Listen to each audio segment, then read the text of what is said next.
I'm not sure there's much better than beating up on the Yankees on national TV and taking a series from the evil empire. But that's just what the Orioles did this weekend, taking 2 of 3 from New York. And I'll recap it all coming up on this episode of the Locked On Orioles podcast. You are Locked On Orioles, your daily Baltimore Orioles podcast. Part of the Locked On Podcast Network, your team every day. Hey there, Orioles fans. Today is Monday, July 31st, 2023, and welcome back into the Locked On Orioles podcast, part of the Locked On Podcast Network, your team every day. As always, I'm your host, Connor Newcomb. And coming up on today's episode, we are going to recap the Orioles' weekend series win over the Yankees as the O's take 2 out of 3 from New York to maintain that first place spot in the AL East. I'll start with a recap of Sunday Night Baseball with the Orioles exploding for 7 runs in the first inning. Then we'll talk about the dramatic win on Friday with Grayson Rodriguez dominating and Santander hitting the walk-off homer. And finally, we'll hit on the one piece of negative news from the weekend. Another rough start for Tyler Wells, and the Orioles have sent him to the minors. So what is next for the O's rotation? That's all coming up on this episode of the Locked On Orioles podcast. But before we get there, just did want to thank you for making Locked On Orioles your first podcast listen of the day. We're free and available on all podcast listening platforms. And make sure to like, comment, and subscribe right here on the Locked On Orioles YouTube channel. Thank you to the everydayers out there that have been there every single day, following along with the pod, following along with a first-place Orioles team. Can't thank you enough for that. And listen, we got a big week coming up on the show, right? Tomorrow, 6 p.m. on Tuesday, August 1st, is the trade deadline. Now, I won't be live for the trade deadline, and just know, if a trade breaks after I record here, I'm recording here right around 10:30 p.m. Eastern time on Sunday night, it won't be in the Monday episode, but it's going to be in the Tuesday episode. If any trade happens on Monday, if any trade happens on Tuesday, just know we'll get you on the Wednesday episode, but make sure to check out @LockedOnOrioles on Twitter for immediate video reactions from yours truly to any deals the Orioles may make. But before they started wheeling and dealing, which I hope they're going to do coming up this week, the O's got a big series win over the weekend against the Yankees, taking the opener 1-0 on Friday night.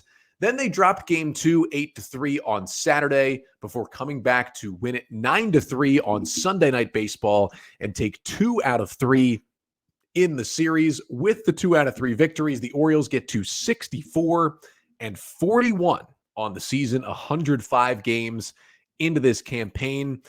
They remain just a game and a half up on the Tampa Bay Rays, who also won 2 out of 3 this weekend, doing so in Houston against the Astros. And for the O's, with this series win, they are done with the Yankees this year. One of the weird parts about the balanced schedule, playing less games in your division, it is July, and the Orioles have 0 games against the Yankees left on the schedule.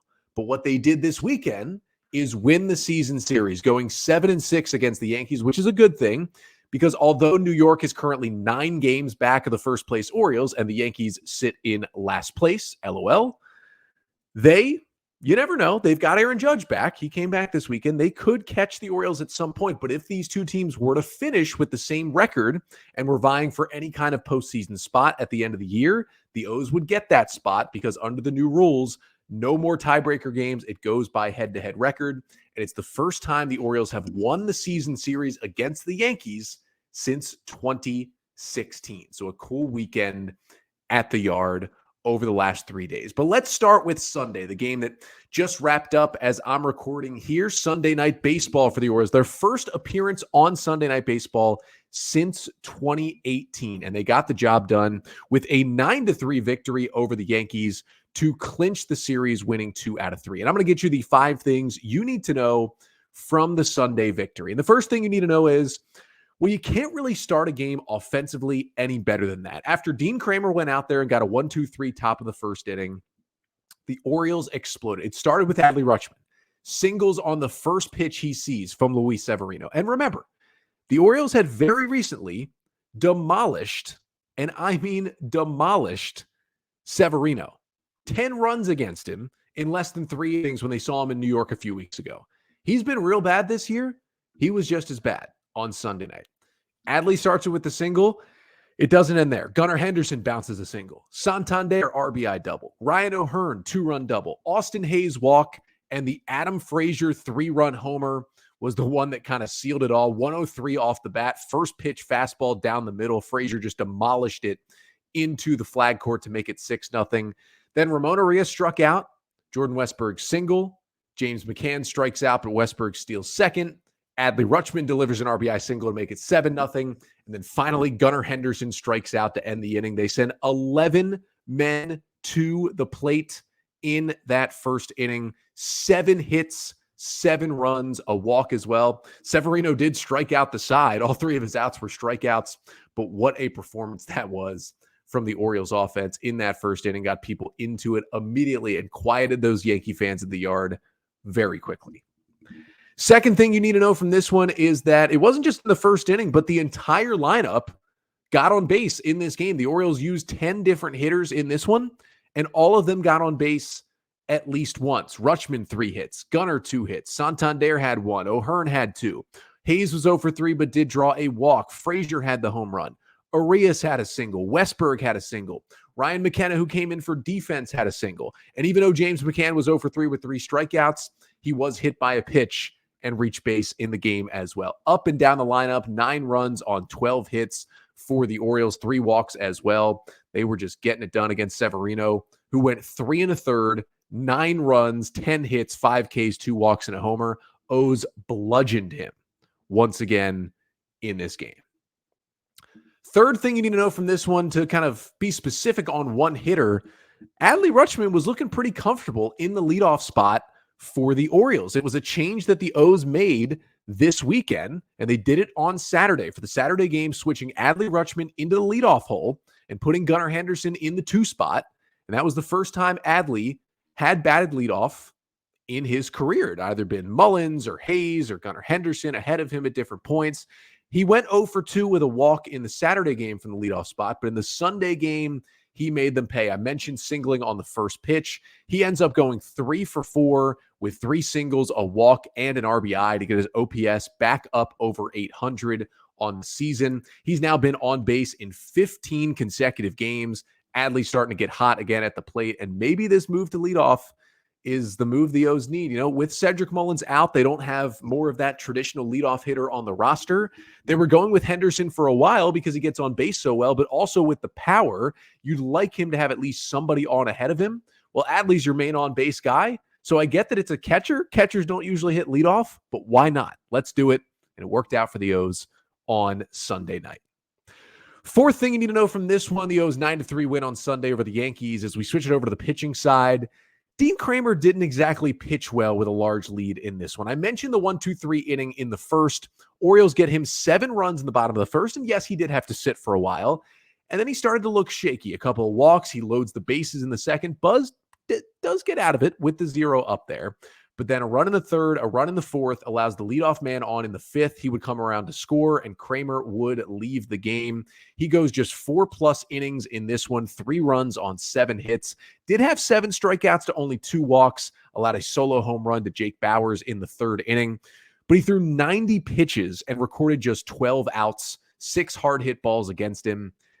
Just not what you wanted when you get a 7-0 lead in the first inning. You know, even if your starter gives up 3 or 4 runs, if you can get them through 6 or 7 innings in that spot, that really helps you out and saves your bullpen.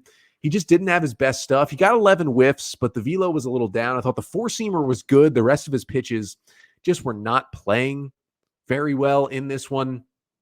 It just wasn't the greatest day for Kramer. They needed him to get longer into the game, and unfortunately he did not. And it kind of just, you know, was another marker that the O's need to add a starter at some point here. But the 5th and final thing you need to know from the Orioles' 9-3 win over the Yankees Sunday is that bullpen, which has struggled a lot lately, without Felix Bautista, didn't need to use Felix in this one with a 6-run lead, the bullpen put up 5 strong innings in this game. And you love to see that, especially when you're not using Felix. Mike Baumann threw a scoreless 5th. Shintaro Fujinami was awesome. 2 scoreless innings in the 6th and the 7th with 4 strikeouts and just 1 hit allowed. He was masterful once again. His velo was up. He got 6 whiffs in the 6 outs that he recorded. I mean, the splitter was ridiculous. 4 whiffs on 6 swings against that pitch. And then they went to Danny Coulombe, who had himself a nice-looking inning in the 8th. And then how about Yennier Cano? 1, 2, 3 innings, strikes out the side in the 9th. Now I get it, right? It was a 6-run lead in the 9th inning, but it was nice to get Cano out there in a much lower pressure situation. He's been in so many high pressure spots lately, and to see him strike out the side on 17 pitches, that was huge because one big issue for him lately, the strikeouts have been way, way down. They were way up, of course, on Sunday, and that contributed to the fact that Orioles pitching set a new season high for strikeouts in a game. 7 from Kramer, 1 from Baumann, 4 from Fuji, 3 from Coulombe, who struck out the side, and 3 from Cano, who struck out the side as well. And the Orioles struck out 18 batters for the 27 outs they recorded against the Yankees on Sunday, a new season high for the Birds, and they clinched that win on national TV. It was fun to see them just bludgeon the Yankees in front of a national audience. But there had to be another win in there, of course, for the Orioles, for them to get 2 out of 3 and win the series. And they got that win on Friday night in a very different fashion. It wasn't exactly the offense in that one. It was Grayson Rodriguez and 1 set of heroics from Anthony Santander. We'll recap Friday night's walk-off win coming up after this. But first, this episode of the Locked On Orioles podcast is brought to you by FanDuel Sportsbook. You can take your first swing at betting on Major League Baseball games on FanDuel, and you can get 10 times your first bet amount in bonus bets, up to $200. That's right. Just bet $20 and you'll land $200 in bonus bets, win or lose.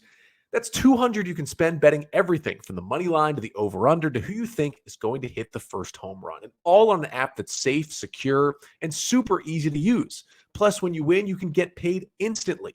There's no better place to bet on MLB than FanDuel, America's #1 sportsbook. So sign up today and visit FanDuel.com/lockedon to get up to $200 in bonus bets. That's FanDuel.com/lockedon. FanDuel, official partner of Major League Baseball. So the Orioles take the series 2 out of 3 from the Yankees over the weekend, getting the Sunday Night Baseball win 8-3 to clinch the series. But the series all started with a W for the Orioles as well on Friday night, winning it 1-0 over the Yankees to take game 1 of the series. And I'm going to get you the 5 things you need to know from the O's 1-0 victory on Friday night. The first thing you need to know is Anthony Santander was the hero and was the only offense in this game for either team. A 0-0 game throughout the night into the bottom of the 9th, and Santander steps on with 1 out and nobody on base.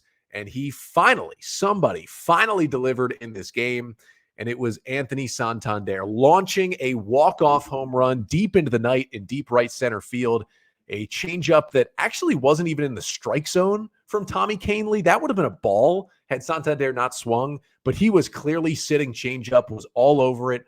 108 off the bat, traveled a ridiculous 425 feet to right center field for the walk-off homer to give the O's a 1-0 win to start out the series. And hey, they didn't get much offense in this game. It was just their 4th hit. Yankees only had 4 hits. It was the Orioles' only extra base hit of the night. Was the walk-off homer. I mean, all the O's got was a single from Rutschman, the Santander homer, a single from Mountcastle, and a single from Arias. On the Yankee side, they had a single from Rizzo, 2 singles from LeMahieu, and a single from Jake Bauers. That was it. Otherwise, Judge walked 3 times, McKinney walked once, and on the O side, Hayes walked once. That was all the offense we saw all night, but the 1 run was enough for Santander and the Orioles. Second thing you need to know from the Friday night win is that Aaron Boone kind of bungled this one for the Yankees. Now, it's not all on Aaron Boone. The offense did absolutely nothing. In the first game, Judge was back. And listen, the Orioles did a good job, right? They just didn't really want to pitch to Judge. They pitched to him Saturday, and he burned him with a homer and a couple of big hits.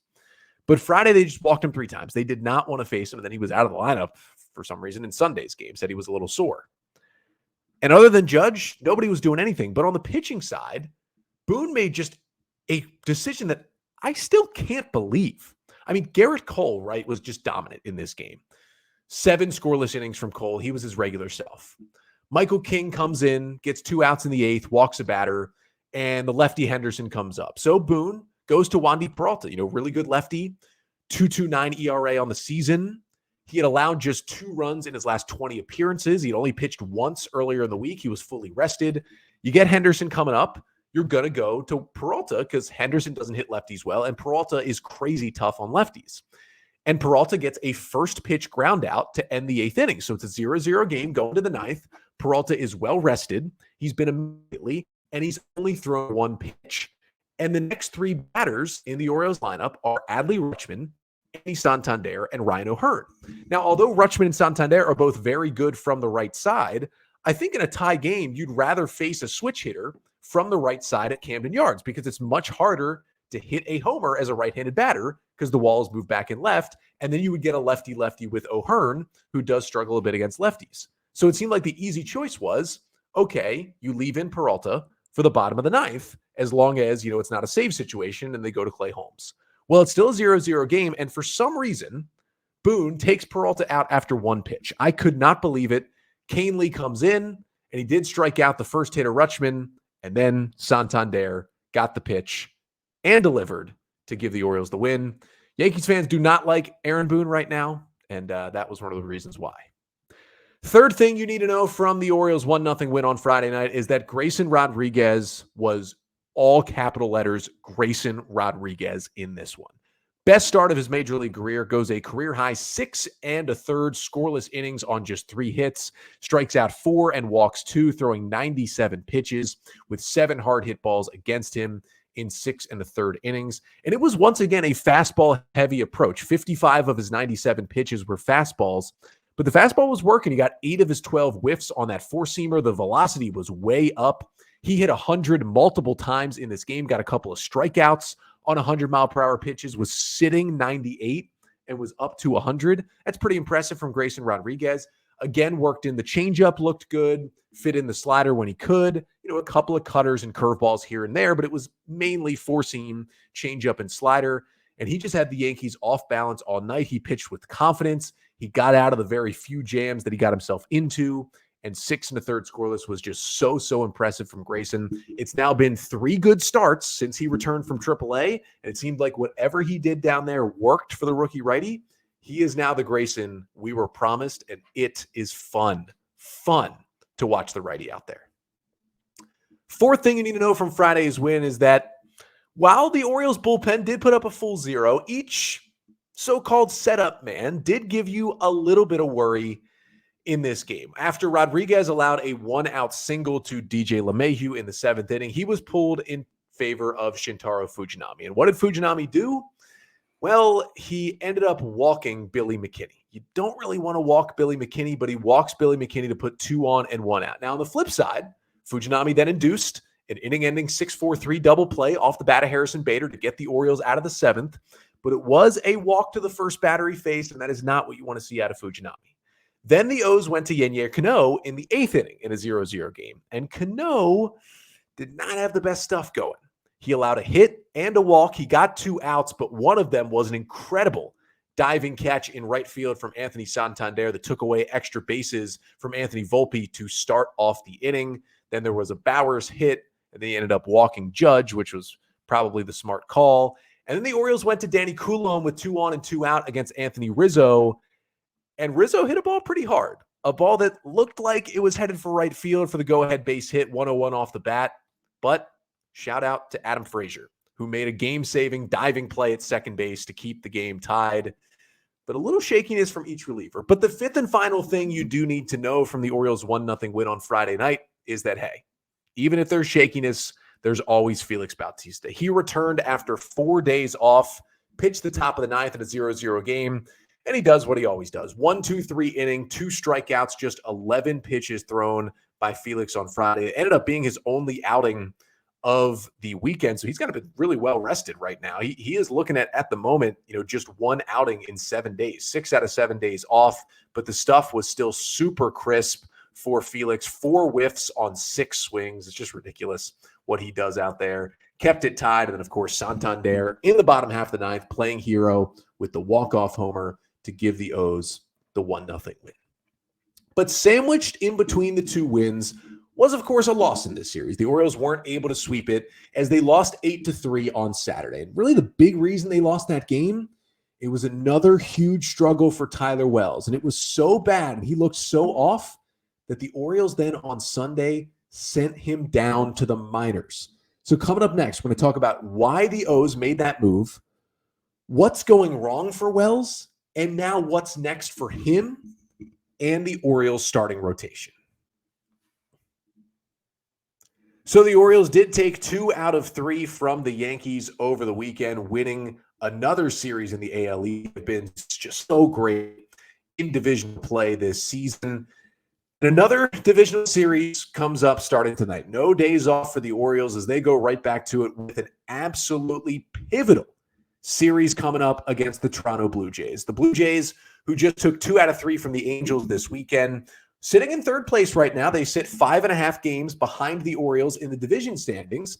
And the Blue Jays currently hold the third and final AL wildcard spot, 2.5 games up on the Boston Red Sox. So a really big 4-game series. This is in Toronto starting tonight. A 7:07 p.m. Eastern time start for game 1 of the series tonight. The Orioles will send Kyle Gibson out to the mound tonight in game 1, the 4.68 ERA at 127 innings for the veteran right-hander. Coming off, though, a good start against the Phillies, right? 6 innings, 2 runs, 4 hits, 5 Ks, and no walks for Kyle Gibson in that one. I think the O's would totally take it if he repeated it. He has faced the Blue Jays once already this year. It was in Toronto on May 17th. He was masterful in that one. 7 innings of 1-run ball for Gibson. I'll certainly take that once again. And on the other side for the Blue Jays, who come in at 59-47, it's Chris Bassitt, the 34-year-old righty, who's got a 3.91 ERA and 127 innings on the season. Bassitt was just kind of so-so in his last start. 5 innings, 2 runs, 4 hits, 6 Ks, and 4 walks on the road against the Dodgers last week. But the Orioles have seen Bassitt already this season, and that one did not go so well for Chris Bassitt. It was a June 13th game in Baltimore. You may remember a Gunnar Henderson grand slam in the 3rd inning. Yeah, the Orioles got to Bassitt for 8 runs on 11 hits over 3 innings, including 3 long balls. Let's see if they can do that again tonight. And you can listen to every single pitch of the Orioles' hometown radio broadcast of tonight's game 1 between the O's and the Jays on the SXM app through SiriusXM. Just download the app and search Orioles. So the O's will take on the Blue Jays tonight in another AL East series that obviously would love to sweep that one, but even 3 out of 4 in a series win would be great. And, that's about what they did this weekend. The series win over the Yankees, but weren't able to sweep because they did lose the middle game 8-3 on Saturday. And as I mentioned, a big reason why was because Tyler Wells was just once again not himself in the Saturday start. Wells goes just 2 2/3 innings, allowing 3 runs on 3 hits. He struck out just 1. He walked 3 and allowed 2 home runs in the game, 1 to Stanton and 1 to Judge. His fastball velocity was down. He was more so like sitting 92. I mean, it was a little concerning for a guy who's been up around 94 most of the season. He was kind of really sitting 91 in this game. That's not what you want to see. And it's kind of been a disaster for Wells. In the 3 starts since the All-Star break, Wells has pitched just a combined 9 innings, allowing 11 runs on 10 hits, 8 strikeouts to 9 walks, 3 hit batters, and 4 home runs in that time. It has not been good. And it just looks like the fatigue has started to set in. And that was after an amazing first half when he threw 104 2/3 innings, 3.18 ERA, had one of the lowest whips in the league at 0.93 throughout that first half. You can make an easy argument that he was the Orioles' best starting pitcher before the All-Star break. And they tried to give him some extra rest coming out of the break because they knew he was coming close to the, career high in innings. And he looks fatigued. He looks tired. The mechanics are off. The velocity is down. And Wells said after Saturday's game that he doesn't feel injured. He doesn't feel fatigued. But just watching him pitch, it looks completely different. So what did the Orioles do? We talked about this on Twitter during the start Saturday that they probably were going to have to send him down. I mean, he still does have minor league options. And that's exactly what they did. The Orioles announcing Sunday that they had optioned Tyler Wells to Double-A Bowie and had recalled Joey Crable to make a corresponding move. Edward Bizzardo was also DFA'd off the 40-man to make room for Crable. Crable will probably just be here, hopefully for a few days, and then maybe DFA'd himself when the Orioles hopefully bring in another pitcher, hopefully starting pitcher, via a trade. But it was rough to watch. And Brandon Hyde said, they're hoping to keep him built up down in Double-A. Now, some people wondered, oh my God, he's not even going to Triple-A. He's going to Double-A. What's going on? It literally doesn't matter where he goes. I mean, remember Alek Manoah, when he was struggling with the Blue Jays, went down to the FCL. Like, it's just wherever they feel most comfortable. For the Orioles, they feel most comfortable with Wells at Double-A because it's closest to Baltimore. Double-A Bowie is, and it's probably easier to kind of fit him into the rotation while giving him a rest in Bowie, maybe than it is in Norfolk or somewhere else. And maybe they don't want to send him all the way to Florida to the complex league. So that's where he is now. I would guess Wells is going to get a little break, right? I would imagine maybe another week off before he pitches again. Maybe they'll have him build up a bit. Now, Hyde did say, he still wants him built up as a starter. I just feel like the fact that Wells has hit, there's no innings limit. Mike Elias said, he talked to the media Friday and he said there's not really an innings limit. There's no science behind innings limits. And he is right. I commend him for saying that. That's a good thing for the Orioles in the future with their young pitchers. But that doesn't mean that your body doesn't start to get tired a little earlier when, Wells at this point is right around 115 innings. And that's just at about, the most he's ever thrown professionally in one season. He's basically just shy of that number right now, and he's really starting to break down. And it makes you concerned, can he really throw, 30, 40 plus more innings this year? I don't think he can. And so, we don't know. We just don't know. They're not going to tell us what the Orioles' full plans are for Tyler Wells right now. At the very least, he'll stay down for the, required 15 days, and then they'll see what he looks like after that. But for me, I would maybe, what I said, give him a rest for a week, then have him pitch out of the bullpen for a week in Double-A, and then after that kind of reassess where you are, because he was a dominant reliever in 2021 when he first came to the Orioles. His stuff plays up, and even if he's not 100%, if he can still throw, I mean, you got to think he's one of the Orioles' 13 best arms.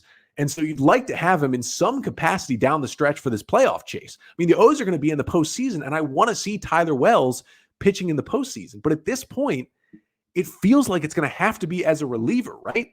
I mean, the O's can still try him as a starter. I mean, it'd be great. They need the starting pitching depth, and he was good early in the year. But it just feels like the best course of action here is give him some time off, maybe a week or two, then start using him in a relief role in Double-A, maybe move him up to Triple-A for a couple relief games, and then bring him back to the big leagues, maybe 3 weeks from now by the end of August, and get him into that bullpen and just see if he can give you another weapon, because the O's bullpen needs help too. That's what I feel like I would do right now, because he doesn't look right. I would love for him to still be a starter at some point this year. I just feel like bullpen might be the better option. Now, if you're going to do that, you absolutely need a starter right now. And that is where we're going to finish today's episode. Even if it's just short term and he comes back as a starter, the O's need another starting pitcher. With Wells in Triple-A, you're looking at Kyle Gibson, Grayson Rodriguez, Dean Kramer, Kyle Bradish. Your fifth guy right now is Cole Irvin. He's still on the roster as the long man. He pitched in relief of Wells in Saturday's game, and he has been in the rotation for multiple stints this year. You traded for him this offseason to be a starter. You do technically have the 5 starters on the roster right now. The issue is, I don't trust Irvin to start right now. I think he's fine as the long guy in the bullpen at this point. I don't know if I trust him back in the rotation. And even if you do put Irvin in the rotation, if anybody else gets injured, right, or anybody else starts to struggle a lot more, or you put him back in there and Irvin struggles again, you essentially have nothing behind those 5 right now. So even if you want to argue, the O's don't need to go get another starter, they can just put Irvin into the 5 spot. Okay, what about behind that? You're going to need somebody else for the rest of the year. John Means is going to be back till early September at the earliest, and even then, he might not be a starter. He might be a reliever for a while as he still builds back up. DL Hall pitched 2 nice innings in the FCL Friday. The Orioles, Mike Elias said Friday, they're still considering maybe building him back up to be a starter. I think we're all in agreement. Just have him be a reliever, fast track him to the majors, and get him in the bullpen. He's not really an option. Austin Voth is pitching on rehab. You're really going to trust him, how he's looked this year? So your other starter options, your 6th and 7th options right now are Drew Rom and Bruce Zimmerman. I don't think a lot of Orioles fans feel great with that, even if you put Irvin into the 5 spot with those being the 6th, 7th options. You need better options for depth than that. And that is why, with this Wells move, it would essentially be malpractice by the Orioles front office right now to not acquire at least a replacement level starting pitcher that can eat some innings for a while in August. At the very least, you need to go get Rich Hill or something, right? Just to eat some innings and be a 5th starter. If they don't, I feel like are sabotaging this team if they don't at least go get somebody. Now, who's out there? Because moves have been made over the weekend, and the O's lost out on some guys they were targeting. Lucas Giolito is gone, traded to the Angels, and people said, the O's could have beaten that package. They could have, but the White Sox really wanted a catcher. I talked about this last week, a high-level catcher in the minors. They got that in Edgar Quero. The Orioles just didn't have that. Jordan Montgomery is gone. That one hurt. Went in a package deal with the reliever Chris Stratton. Went over to the Rangers. That one hurt. People said O's could have beaten that deal. Yes, they could have. But the Cardinals really said they wanted upper-level pitching in all of the trades they make. O's did not have a pitcher that could have beaten Takao Roby, a very good, basically the top right now Rangers pitching prospect, some people would argue. O's don't have a pitching prospect that good that they could have dealt. That's probably why they didn't get the Montgomery deal done.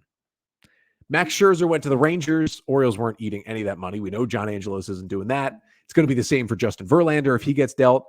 And then Lance Lynn and Joe Kelly from the White Sox went to the Dodgers. And that was a trade the Orioles certainly could have matched. Now, it was a pretty high price for a guy like Lance Lynn, who's really struggled this year with a 6+ ERA.